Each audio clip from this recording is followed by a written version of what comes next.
This is the Art Beauty Podcast where we tell the real truth about the fake shit. And today we're really going to be talking a lot of truth about some fake shit because my fabulous guest and co-host today is Dr. Chloe Carmichael. She is a clinical psychologist and also an author. Dr. Chloe, thank you so much for coming on today. Thank you for having me. It's great to be with you. How are you holding up through everything? Well, to be honest, I almost feel like you're not supposed to say this, but I'm actually sort of secretly enjoying it. And that's not to take away from the fact that I know people are suffering and I do feel terrible for that. And if there was anything I could do, to change that, I would. But as a psychologist, I'm always trying to make the best of what we have. And I have been really enjoying the, quieter lifestyle a little bit. As a 20-year New York City veteran, this is, it's actually kind of nice to slow down. I feel the same way. And of course, I echo what you're saying. At the root of this, there's a pandemic. It is hurting people financially, physically, certainly mentally. But I'm ever the optimist. I try to look at the positive moments too. And I feel like I've also had this, it's been nice to sort of feel like you're stepping off the out of the rat race of it, just kind of going to be able to, like, I don't know, take a deep breath and, be enjoying where you are in both, physical space and your like mental time. Yeah, I feel like I'm in 1985 again or something. Like everything is slow and I'm actually loving it. So, I wanted to talk to you. I saw that you did a really interesting piece on your blog, and it really hit home for me. The piece was about plastic surgery, and is it a sign of self-confidence or a sign of, that something might be wrong? And having just recently had my own plastic surgery, I was like, hey, this is kind of an interesting topic, because I think that, when you hear that somebody is doing something with plastic surgery, I feel like the initial thought is, oh, they must be unhappy with themselves. Do you agree?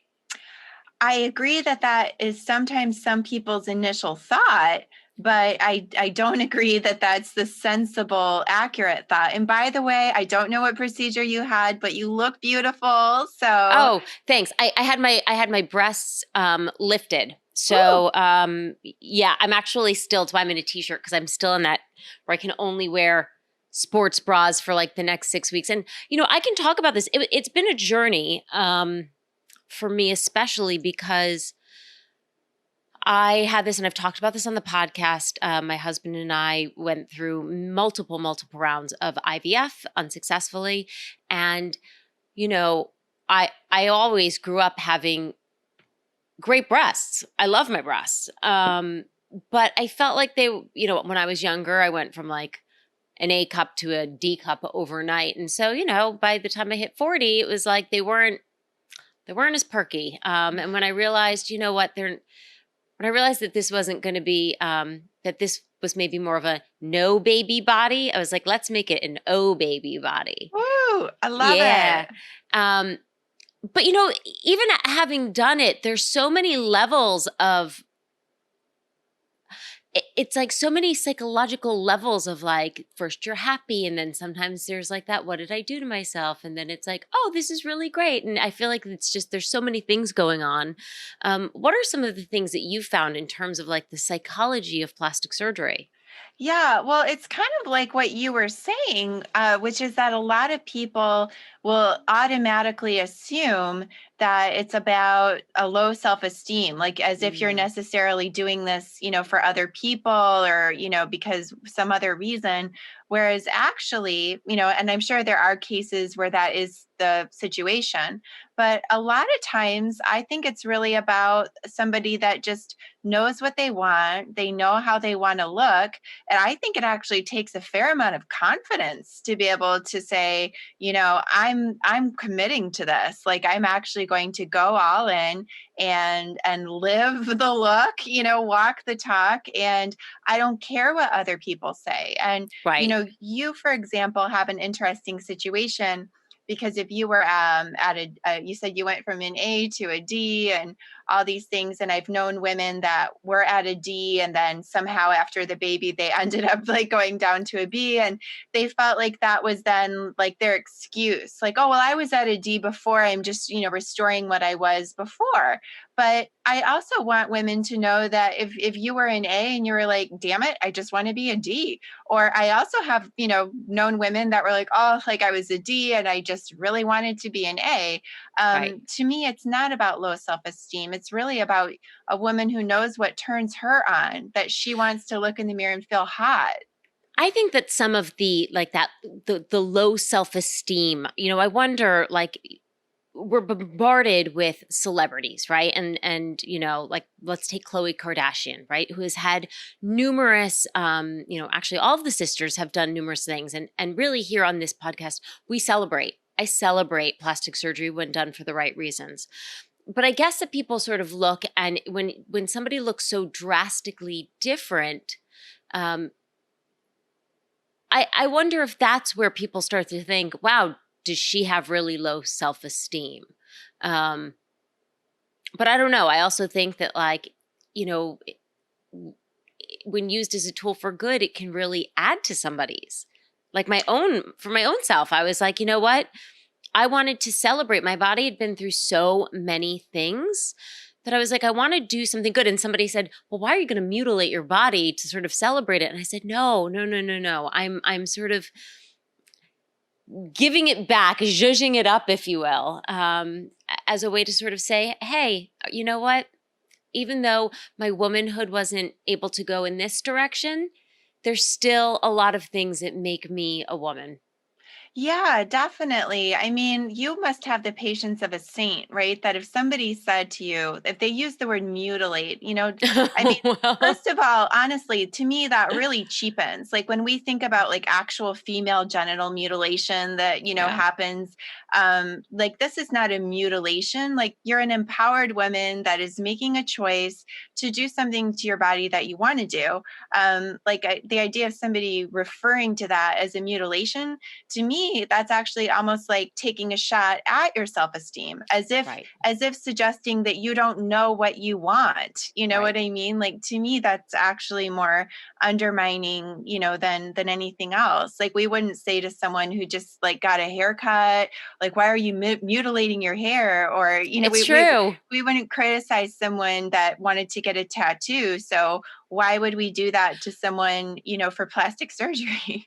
I'm very lucky because all of my very close friends and the people around me have all been like, good for you. So I think that there's been a lot of positivity around that. But do you feel as a professional like it can be a sign of self-confidence, right? I feel good about myself. I want to do something good for myself. I'm going to take steps to make myself the best me I can be.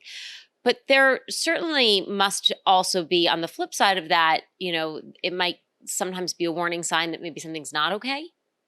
Sure. I mean, I think that can be true of almost anything, right? So Right. let's take tattoos again for an example. A person could get a tattoo and it's like their fun way to express themselves and they love it. Yes, like but other people, it's almost like you feel like there's something else that's going on.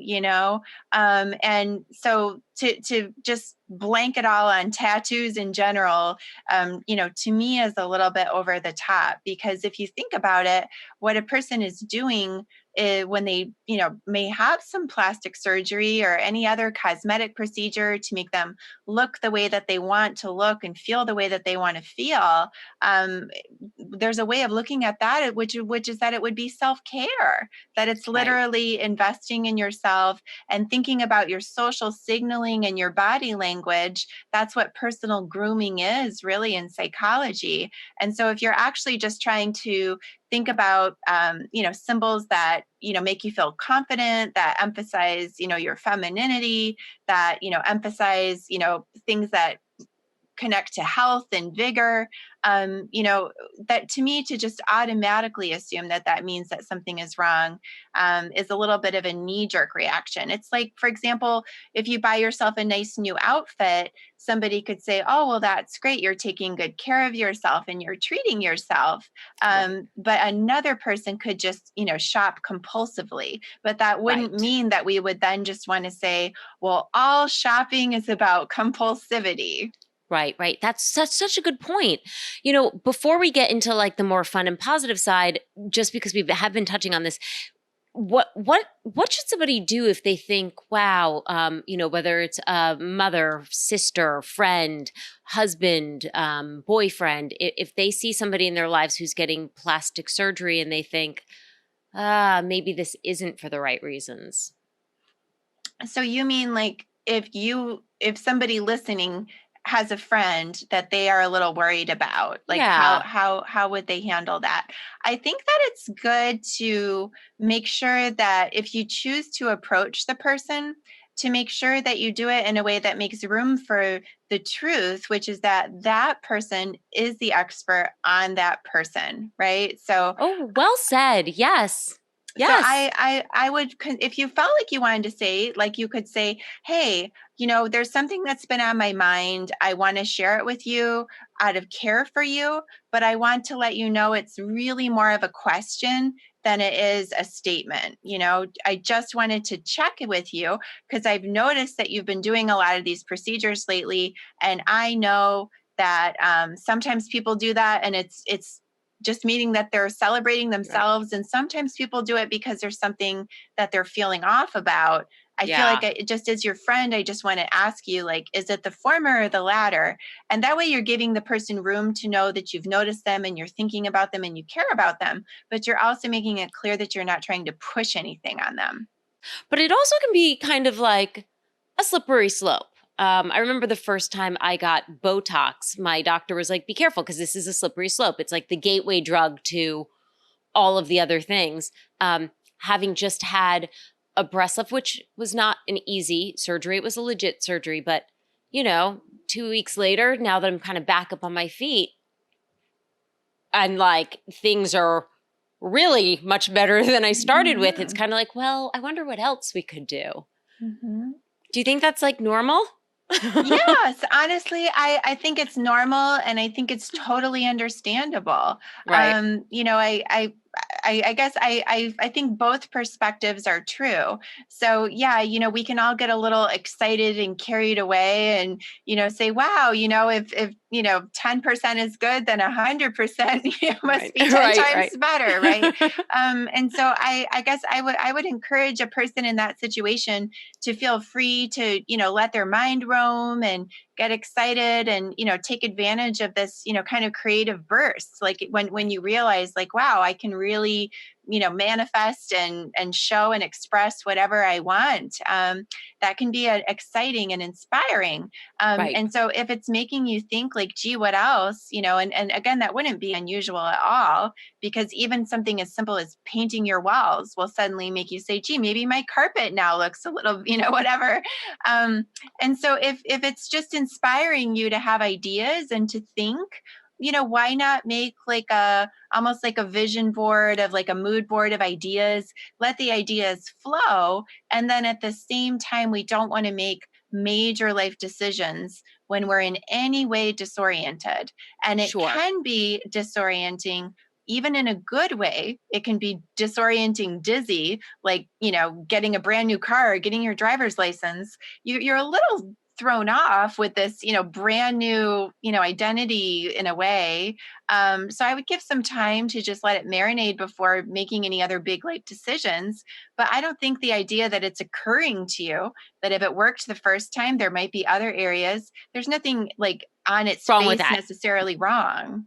I love that you're saying this. And I love that you like said, like your house. If you painted your house, you'd be really excited about that. And you might want to get a new couch and do this, but you're not necessarily going to act on that. But it's okay to sort of let your mind wander to those things. Um, you know, One of the things that I found was during the process, and you talk about being disoriented. And I've talked to a lot of friends who have had surgeries, before. And what I was told was, be careful. There's going to be some emotional times during it. When I was reading all the boards, it was amazing how many women were like, almost every woman at some point was like, I woke up thinking, what did I just do to myself? Yeah, definitely. That makes so much sense. I mean, so first of all, obviously, like when it comes to a breast lift or something, you would probably have a lot of swelling at first. And so you might even say to yourself, like, oh my God, what did I do? Because it wasn't what you were expecting.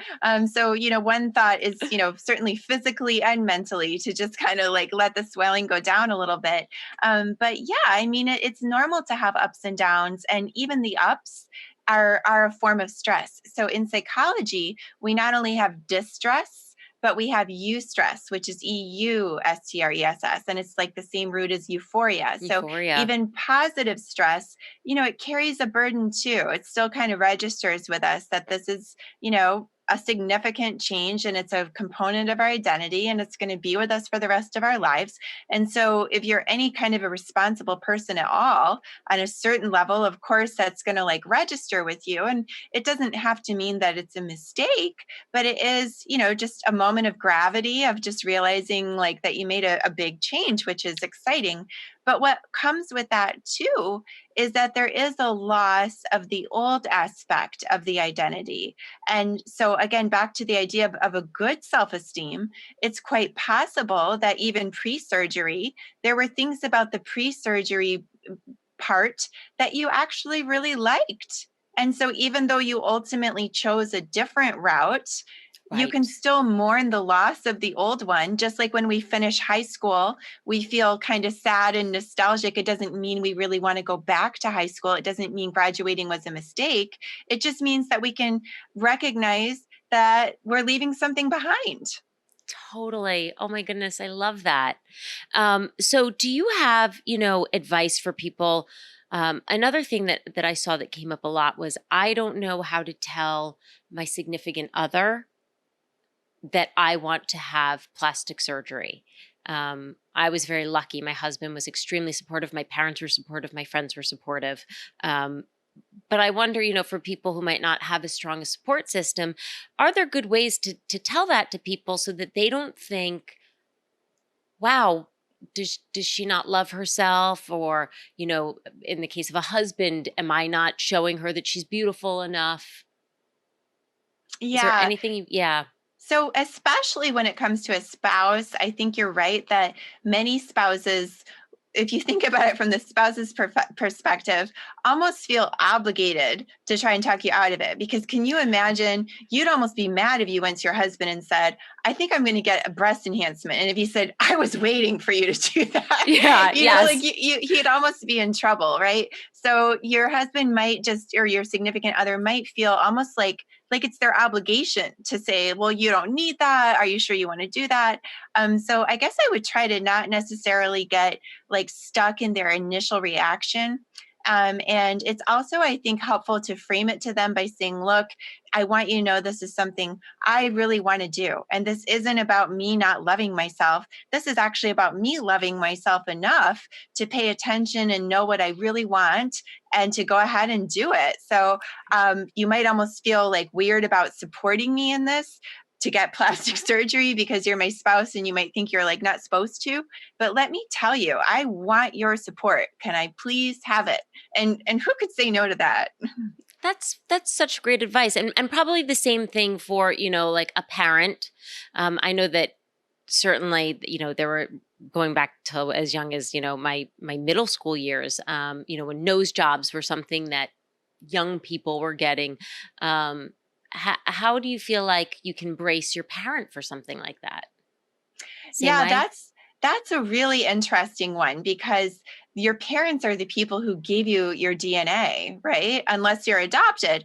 But the parents, I've actually heard of situations where the parents can take it personally. Like if you have the family nose and then, you're going to have surgery, then the parents can take it personally. There's what we call in psychology like separation, individuation issues too, where the parents can feel almost like you're an extension of them, and they can have their own social concerns as well, like what will their friends say or whatever. And so I would encourage a person to give their parents permission to have their own reaction. The goal of the conversation with your parents or anybody shouldn't really be to get them to agree with you, because that's actually not giving them the right to have their own opinion. But at the end of the day, their opinion isn't, like, it's only their opinion. They're not the decision maker. And so you're the decision maker, and other people can have their opinion. So if your parents disagree with it or whatever, I wouldn't try to get into a debate about it. I would just let them know, like, well, look, you have your opinion. I totally respect that. I just wanted to let you know that this is something I'm doing because I want to do it. I'm feeling empowered. It makes me feel strong. It makes me feel good. And I would love to have your support. But if you Yeah. don't want to support me, you can't support me. I respect that too. That's your position, but I'm proceeding and just wanted to let you know. I feel like, no plastic surgery or no should be taken with a grain of salt, right? Even Botox is something that you should really think about and consider and really weigh all the options. Do you think that talking to people is in some ways helpful because it's part of that sort of thinking process and weighing things out? Yeah, definitely. So when we talk about ideas with people, we're kind of mentally trying them on for size. And Mhm. especially when it comes to plastic surgery, which is where you're thinking about making a physical change to yourself, you can talk about it first and kind of try it on verbally, so to speak, and just see what it feels like to hear yourself going through that first step of the transformation, which is first to be somebody who thinks about and talks about having that procedure done. That would be the first step. So it makes a lot of sense that you would want to go through those processes. In fact, if somebody never talked about the surgery and just silently went out and did it, that would almost worry me more than somebody that does want to talk about it, because that's one of the reasons psychologists believe that humans evolved to be so sophisticated, is because we have the gift of language, and that does help us to talk through ideas and develop them.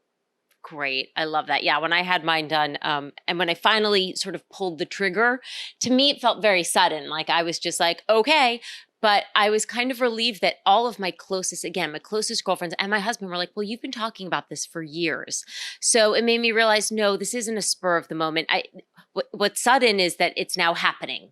Mhm. Now we're in the actual action phase, but I've been planning this and thinking about this for a long time. So that was rather comforting. That makes a So, lot of sense. so do you have any final thoughts for people, who might be considering plastic surgery?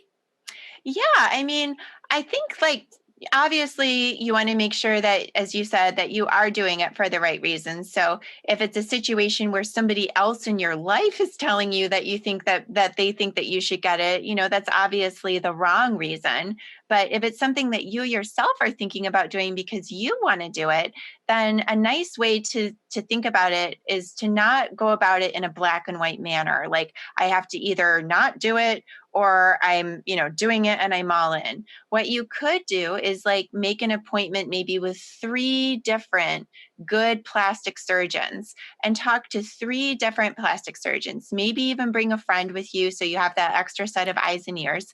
And don't even put any pressure on yourself to feel like you have to make a decision. Just allow yourself to gather information and talk to people and learn about it. And bit by bit, you might start to come to a decision. But obviously, it's not something that you should feel you need to rush. I love that you said bring somebody with you that you trust. I find that, I don't know, I think that most, and I don't know if this is more of a female thing, but I find that a lot of people, I myself included, sort of have uh, are on the scale of some sort of dysmorphia about what they really look like, whether it's, oh, I think my nose is too big, or oh my gosh, how many girlfriends you have who are like, I'm so fat, and you're like, no, you're not. So I think that it's nice and that it's helpful if you've got somebody who you trust, um, who can come in and sort of lend their expertise. I certainly did it with my husband. I was like, I don't know, when you were trying in different sizes of things, I'm like, I just want to look like myself. But it's hard for us to sometimes see what we really look like. Well, that's so true. And we're so vulnerable. If you're Yeah. thinking about, plastic surgery and you're going to a plastic surgeon, I have been that friend for other people before.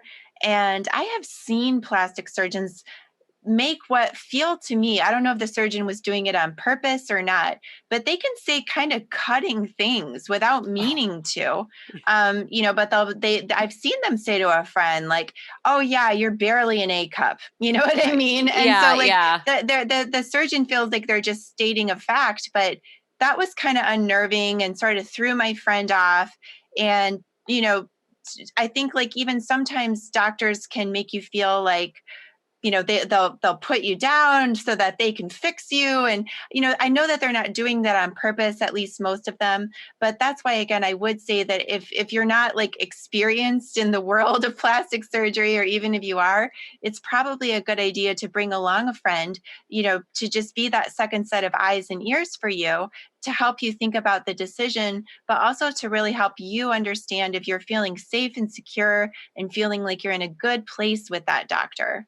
So, and you know what? And it goes for any doctor, right? So, if you're going for a psychologist, if you're going for a dermatologist, if you're going for a plastic Mhm. surgeon, you want to make sure that you feel like you are being heard. Mhm. Um, I couldn't say enough about my surgeon, Dr. Adam Kolker, was incredible and really made me feel like he was listening to what I wanted, um, which was key. It's really key. You have to have a good relationship with that person because once you're under, you're literally in their hands, so you better Yes, trust them. literally. Thank you so much for coming on and talking about this because I do think that there are sometimes stigmas around this. And, even if you're not a person who's not considering plastic surgery and you have a friend is, something like this can be helpful to hear so that you know how to best support them. Definitely. Yeah. I mean, so in my upcoming book, Nervous Energy, that is one of the things that I talk about too, is like how to take that anxiety or discomfort with your current state, or nervousness about seeing the doctor or whatever, and then think about how to convert that nervousness or discomfort into a healthy action. And so there's just so many different ways that, you can think about doing that, whether it's through taking good care of yourself, or getting support from friends. So I'm so glad I got the chance to come here and talk about it with you. I want to ask you because I feel like right now, anxiety in most people is at an all-time high. So, thank you for writing this book. Can you give us like any little, sort of tip or precursor from your book or like tidbit to help us if, we're having anxiety in really any aspect of our lives? One thing that we can do? Yeah, definitely. So I would say that the most important thing to do is to actually listen to the anxiety. So many times people come and they're like, "Oh, Dr. Chloe, how do I get rid of my anxiety?" And I explain, well, actually, the healthy function of anxiety is to stimulate preparatory behaviors. So if you're feeling anxious about something, ask yourself, what can I do, to prepare for it? Because when we get a little anxious, we'll get that extra adrenaline, and that extra adrenaline is actually our friend if we use it to go take care of business, to take care of whatever that anxiety is about. So it's a matter of learning to redirect that energy. That's wonderful, wonderful, wonderful, wonderful. Thank you so much for sharing that. Um, My and if people pleasure. want to purchase your book, when is it coming out and how do they find you? Yeah, I would love for people to do that. They can go to Amazon and type in Okay. Dr. Chloe Carmichael, or they can go to drchloe.com/book, and there's more options there too. And you know what, Dr. Chloe, you've got a wonderful blog. You've got wonderful articles. So I highly recommend, and really covering not only beauty, but wellness and, of course, mental health. Thank you so much for being on. Thanks for having me, Amber. It was great to be with you. And of course, everybody, if you've got questions you'd like us to pass along to Dr. Chloe, we absolutely will. You can email me at hello@artbeautypodcast. You can find us on Instagram and Facebook at Art Beauty Podcast. And of course, here on YouTube at Art Beauty Podcast. And of course, we will see you next Tuesday. Bye.